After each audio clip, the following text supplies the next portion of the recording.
এগুলো হচ্ছে মূলন। তো এই মূলনের আজকে আমি সবজি বানাবো। এভাবে একবার মূলন রান্না করে দেখুন। এই মূলনটা প্রথমে ছাড়িয়ে নেব, এইভাবে একটু ছুলে নেব,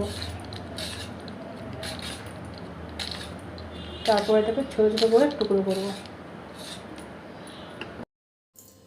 মূলনটা আমি ছোটো ছোটো করে কেটে নিচ্ছি।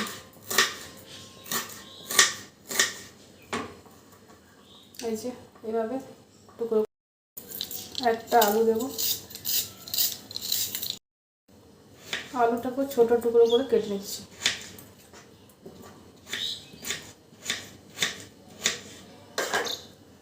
এইভাবে কেটে নিলাম। এখানে আমি 1 মুঠো ছোলার ডাল ভিজিয়ে রেখেছি।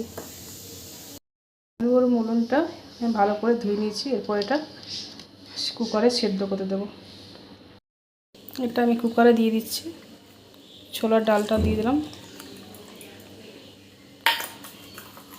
আর একটুখানি নুন দেব,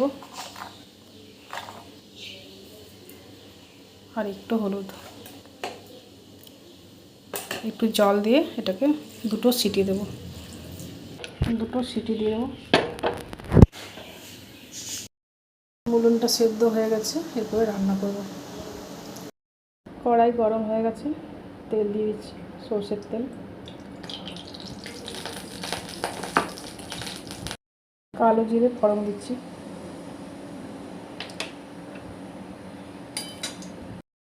এরপর একটু পেঁয়াজ দেবো, এটা একটু লাল করে ভেজে নেব। পেঁয়াজ, আদা, রসুন পেস্ট করে নিয়েছি, এটা আমি 1 চামচ দিয়ে দেবো। আদাটা 1 চামচ দিয়ে দিলাম। এটাকে ভালো করে ভাজবো।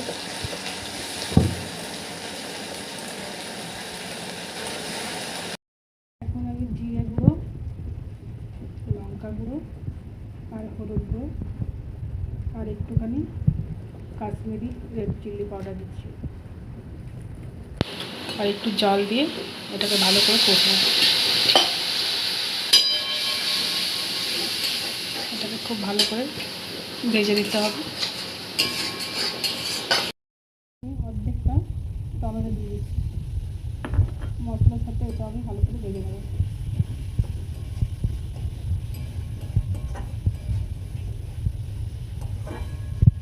মশলা আমার ভাজা হয়ে গেছে, তেল ছেড়ে দিয়েছে। এরপরে আমি মূলনটা দিয়ে দেবো। এটার সাথে ভালো করে এটা কষে নেব।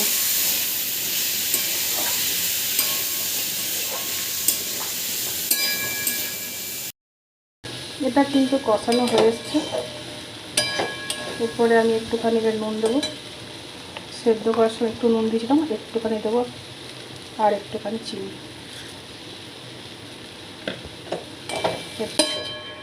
একটুখানি জল দিয়ে দিচ্ছি। এটা তো সেদ্ধ হয়ে আছে, বেশি জল লাগবে না,